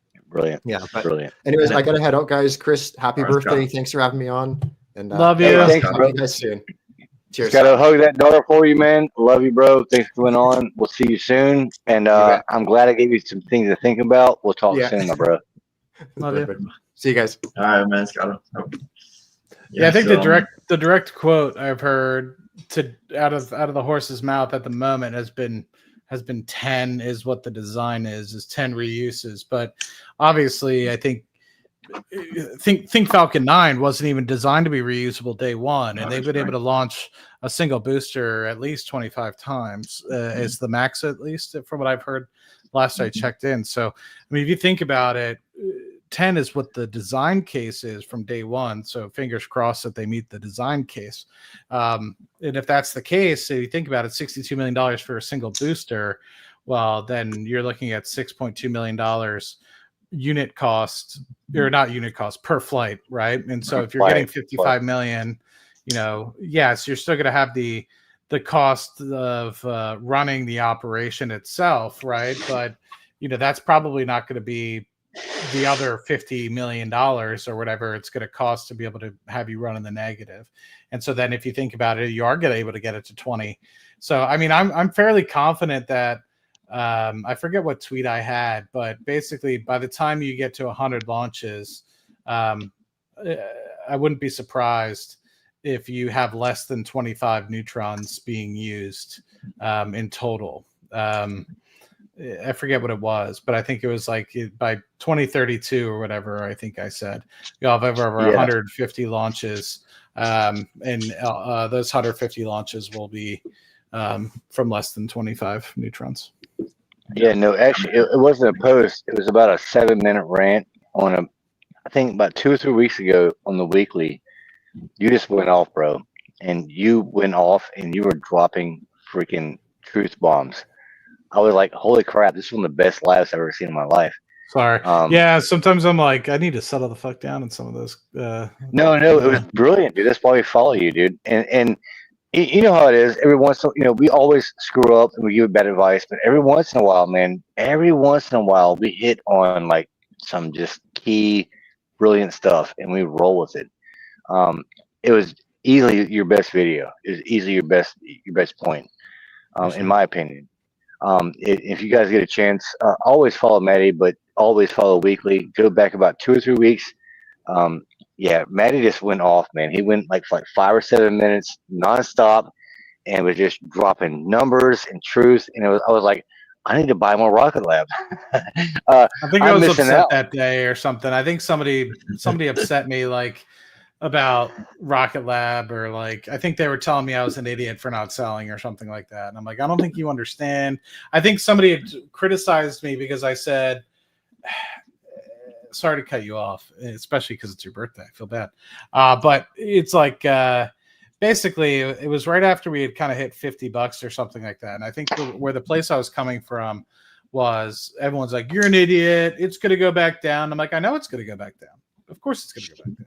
It always goes back down. But at the end of the day, it's like I can't time when it's going to go in reverse. It could go down to 44 like we're seeing now. It could go to $30.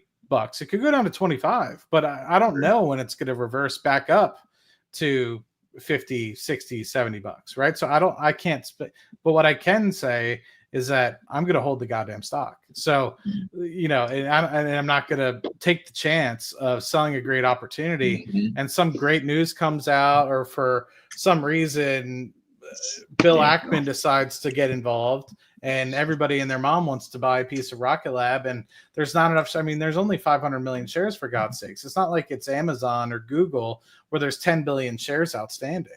Exactly, bro. And the smart people that know what they have, you know, they recognize that there's very few companies when the cards all fall on the table in 10 years, they're going to realize that there's very few companies that actually are going to be able to execute on this vision. And they're going to be stupid. They're going to realize that they were stupid to sell their shares. Just like people thought, you know, I don't necessarily agree with how far of the price is extended for Tesla, but, you know, people early on that were selling Tesla for $2 billion, $3 billion market cap probably thought that they were king shit. But, you know, they easily could have gotten 15, 20 billion. Do I agree that I shouldn't be trading $1 trillion? No, I don't agree with that. But, you know, at some point, you know, but anyway. Matt, I agree with you. Like last week or 2 weeks ago, I was talking to Chris about that. I'm like, don't sell your stocks, because around the same time that you're talking about, because everybody was saying that, oh, you should sell, it's 50, it's too high. I'm like, I'm keeping my shares. Because I was telling Chris the same thing. We can have news about the Golden Dome. Neutron can be on the pad at any minute. There's too many stuff that can come out on the news. And then, yeah, it came down to 44. But if you don't time it right, if you didn't buy it again, then it could go up to 80. Who knows? Like, you can't time the market. And the company is just so great that for me, it's better for me to hold my shares than try to trade around it. Just take a little bit of profit. Long term. I would say you got to read in between the lines. So whether it's a Francisco posting or a Maddie and Scotto and Dave G or Vince and they're going live, or me and Liam are going live, we're not giving you financial advice. And sometimes we get monotone. We're just kind of reading off the script. It happens. It's YouTube. But when you get a chance to, you know, see a Maddie or Francisco or Scotto or me or Liam, and we go on like a 5 or 7 minute rant on, and it might be fueled, you know, because we got negative comments going, hey, you're wrong. Well, guess what? Yeah, sometimes look at me. I go in here all the time. I drink my beer, act like a fucking idiot, you know, act like it's not that important. I try to take a laid back approach, but I take it very, very seriously, and I do my research. So when we go on our rants, those are the times to listen, and those are the times that really get me excited. Again, go back and listen to Maddie's rant. That guy, man, when he was going off, I tell you what, I couldn't write fast enough. I don't type. I'm old school. I'm 49. I don't use computers. It's a pen and paper. I'm taking notes. And then, you know, I'm sending Scotto or Francisco, I'm like, hey, think about this. What do you see about that? And we talk back and forth. Again, not financial advice. Do your research, but find people in the community that you trust. Find people that you know that have your best interest in mind. Maddie's never tried to sell me anything, not a damn thing. All he's done is go, hey, have you saw this? Have you looked at that? He gives me insight, but he doesn't try and sell me anything. I do the same thing for him. Hey, check this out. Hey, try this new beer out. Oh, whatever it is. Look at this music. You know, it's not just about investing. Then it's about, you know, we're friends here. It's a family. It's about life. We do take it very seriously. Um, but not to the point to where it's deserving of, you know, negative comments and all that kind of stuff. I mean, we're all human. You know, do your own research. You know, take it for a grain of salt. Again, it's my birthday, man. We're just trying to have fun here. That's all it is. The speculation, the conspiracy theories. That's what we do here at the Haste Club. It's not about the numbers. We do have great guests on, like Scotto, who'll give us the numbers. Francisco, give us the numbers. But yeah, that's what you want, man. Follow them. That's great. That's what they do. They're awesome at it. But here, it's laid back. Don't hold anybody to anything. We're gonna just guess and have some fun with it. Again, it's my birthday, so everyone sit back, get some coffee, get a beer, start a bonfire like I'm about to do. Have a All great right. time, man. I think Matt had a point there that he wanted to say. You had anything, Matt? I think where I was coming, I would think what I was going to say, which is what I'm calculating now, is I just think the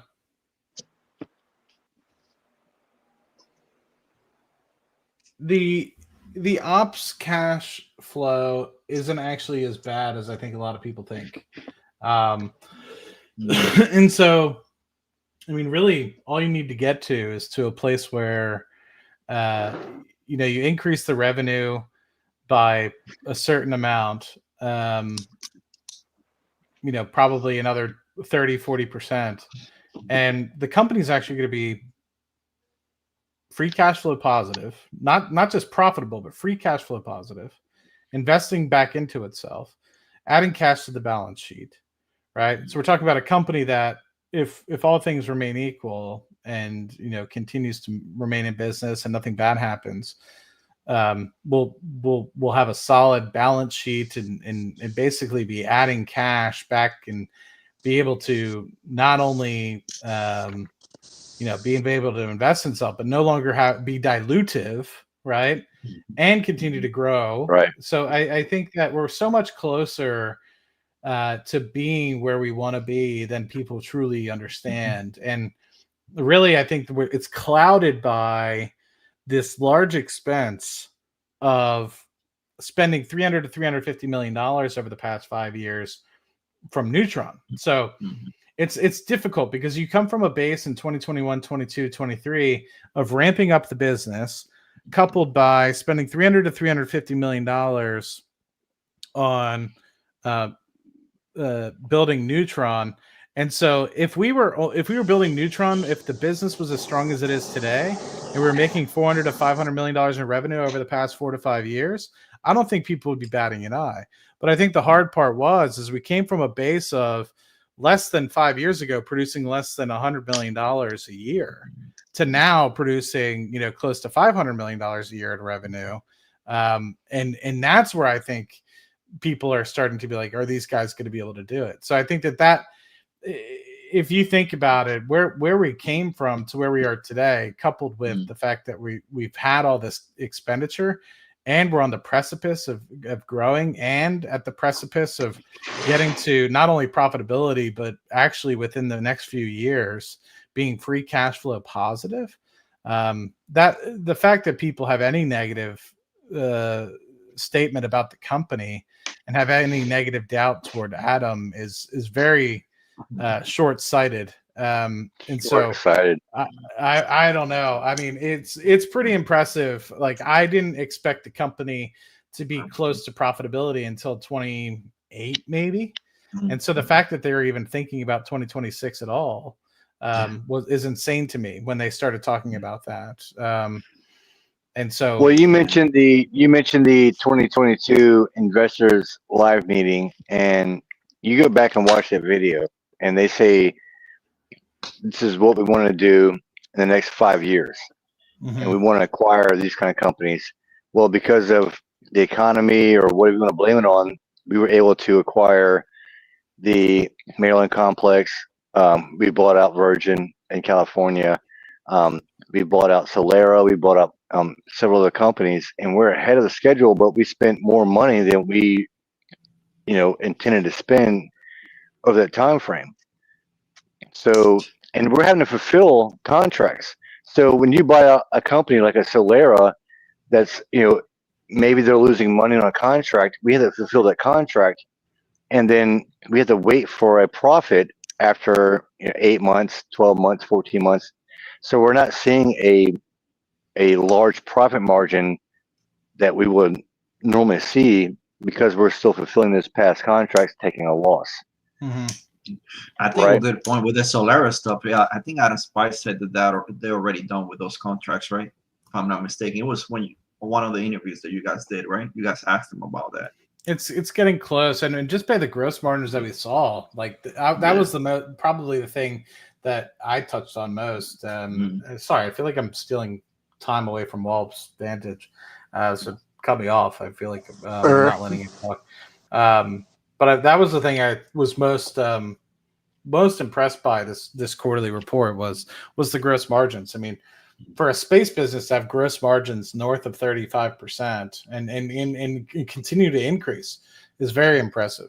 So I'm curious. It's made me try to understand where the margin's actually going to end up, and this is before rocket reusability. And so it gets back to the point of what's going to happen with Neutron and what will that do to the gross margins? Because if you actually are able to build in reusability with Neutron, that's only going to impact the gross margins even better. And so to me, it's like, well, when you're looking at revenues now, because let me help people out that might not necessarily be thinking about this. So when you're talking about gross margins, you're talking about what's the top line revenue, and then what are you basically selling these things for? What does it cost for you to make them? And so basically what we're saying is you sell $1 billion worth in this case. Well, your gross margin's around, let's just say 35%. Then you're walking away with $350 million in terms of gross profit. That then you subtract your SG&A, your overhead costs, your costs for employees, your costs for legal expenses, your costs to run HR, stuff like that. And then after that, that's kind of where you get to your what you call your kind of operating margins and your kind of like what your company runs off of. And that's where you get, your kind of actual profitability as a company.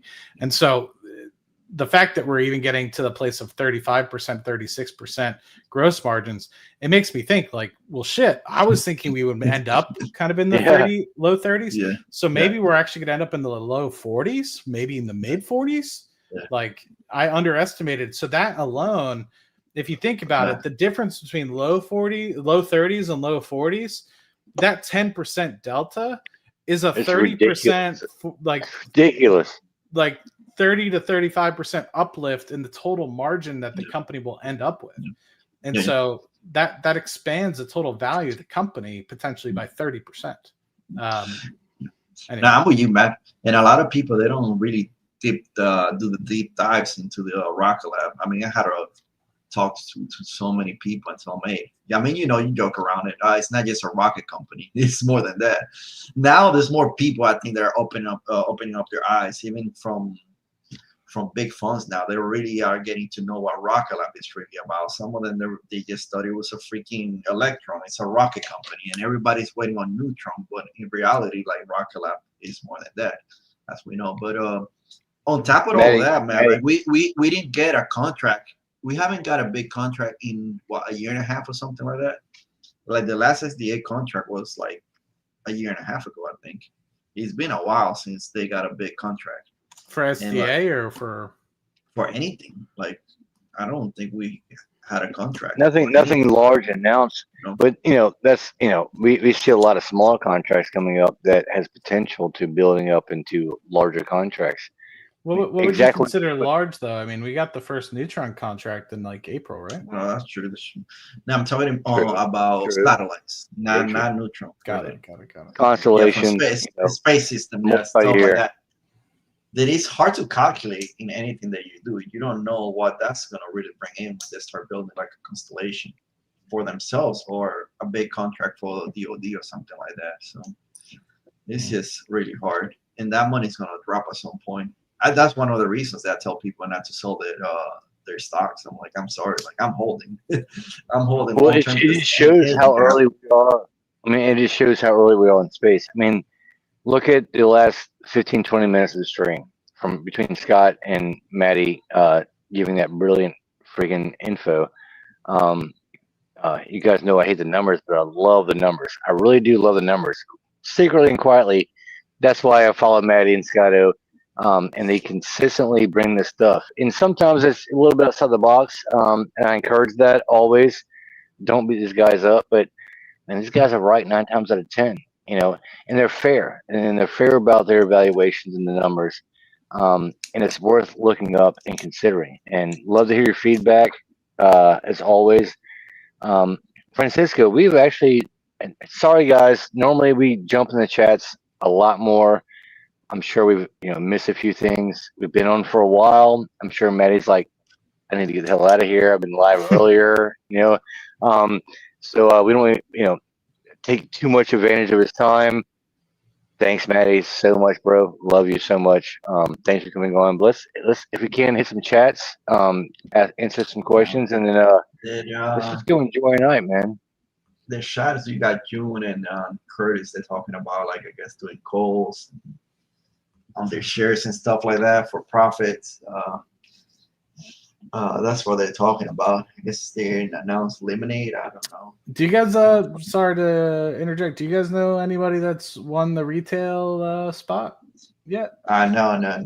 I don't know anybody yet. I post like I really want to do it, and I tell people I'm posting like I'm a winner already. Yeah, I'm just doing. You're like, that. I already bought the ticket. You're showing up. I'm like, I'm showing up. I'm gonna win that ticket. They tell me, hey, you put it out in the universe, and it's gonna happen. I'm like, Hey, man. I won the ticket. Hey, I'm already going. You guys are getting bail money together right now. You guys are bailing me out. I'm going one way or another. I'm getting on there. So be prepared, man. Chris is a poor guy, so Matty Francisco, Johnny Mac, I know you're working, but Yanni, Jacob, all you guys out there, I know you're listening. Ring Dom Perion, I can't pronounce your name, but I do want some bail money because I'm getting out there one way or another. It's gonna happen. No, Love that. But I haven't. No, I think everybody's posting asking the same question. So, do you know anybody? I don't think they have done anything yet. Maybe Nope. It should come pretty soon because you got to give them time to buy your plane tickets and hotel reservations, unless they're gonna pay for it. Yeah, What's gonna happen? Maddie's gonna get the invite. Maddie's gonna get the invite, and Maddie's gonna get the invite. I'm just gonna give you my phone so you can go live double. But you can stay here, bro. I'll come pick you up at the airport in Norfolk. I'll drive you out there, man. I got your back. You need a place to stay, or for anyone that makes it out there, I'm happy to host. How far are you? I mean, you don't have to say what town, but I mean, how far are you? I'm actually, dude, a boat ride. If I take a boat over, I'm like 45 minutes. But if I drive, it's about 4 hours. And 20. It's like the Bay Bridge Tunnel. It's like 20 something bucks for the toll, which you're paying, by the way. But I know. You're north, or you're north or south. I'm almost directly, almost as far as the water is concerned. I'm like directly west of the launch pad. Got it. I'm 45 minutes or an hour from Norfolk. As far as the airport, I'll pick you up. I'll take you out there, drop you off. I know some sweet food spots, man. Some great freaking food spots. We gotta test out some food spots anyway from the party as far as catering. So, if you win and you get in, I'll take you out there. I'll hook you up. We'll do some scoping out as far as food. Matt, don't tell me you got I figure that you guys from the weekly were gonna get invited anyways. Tell me that I'm like, this guy's got an invitation and they're gonna do a live over there, like with Peter Beck, because you guys usually do that quarter interviews. I will say I did not get one of the 10 retail. So you didn't get one of the 10, so you have one. Yeah, I didn't get one of the 10 retail. At least I haven't heard anything about getting one of the 10 retail. No, but I was thinking that you guys were gonna get like a special invite aside from the 10. Like maybe you guys get invited just to do an interview in person. That would have been awesome. I don't know. We'll have to see. Maybe Rocket Lab 100. Weekly 100. Oh, I'm up to something here. We'll have to. Hey, I'm pulling for it. I'm pulling for it. I would love to see that though. That's why the only reason I'm saying it because I think you guys deserve it, and I would love to see that. Me personally, I would love to see it as well. We'll see. I would. It would be nothing but an absolute honor for something like that to happen. But if you need a Uber driver, I could be your driver, and I can carry the camera. Hey man, we'll just have a party out here, and me and Francisco will just hang out and we'll smoke some meats and we'll drive you out there, Matty. and you go Oh, live, man. if it's me or Francisco or Johnny Mac, anyone that gets in, I guarantee you, we'll all just go live together. We are a family. We're a community. I'm not going to leave anyone out. I promise. I'm not going to leave anyone out. So if I get lucky, be a great birthday present. If I get an email, I get off the live, tonight, I get an email that, hey, you're in. Everyone's invited. We're Everyone's gonna know invited. right away. Man, I'll tell you We're all this. going live Anybody together. that gets that email is gonna post it on X right I hope away. so, man. I would I love to guarantee see. you. I would love to see some really deserving people get in there. And I mean, I want to win it because I want to meet you guys in person, and I know you guys are gonna be there. Oh, we're gonna meet in person, man. Maddie's coming out for a launch. He might not make the Neutron party. He's already said it. yeah, but I mean, regardless, if there's a launch, I'm definitely going to be there. If there's a watch party, I'll definitely be, wherever it's at. I'm definitely going to show up for the inaugural launch. Yeah, me too, definitely. All right, Chris. I think we've been on for a while, like you said. Let's let Matt go, and I gotta walk my dog here. Max, you already came. bro, Maddie, thank you so much, man. You went live earlier with the Rock Lab Weekly, which is awesome as always. Yeah. I know you've given a lot of your time here today, and it's very, very much appreciated. Thank you for the birthday present. Love having you on. Scott O, Wallops Vantage, everyone in the chats. Sorry, normally we get more into the chats, but I've been drinking, so it's my fault. We're just blaming on Chris. But yeah, guys, great stream, a lot of fun. Let's do it again. Let's do it again soon. Love you guys. Rocket Lab to the freaking moon. All right, man. Rocket Lab to the moon. Yeah, nice to meet you, man. You have a great one, bro. Have a good one, Chris. Enjoy your birthday. Good seeing y'all. All right, guys. Love you guys. Love you guys. Max. Bro.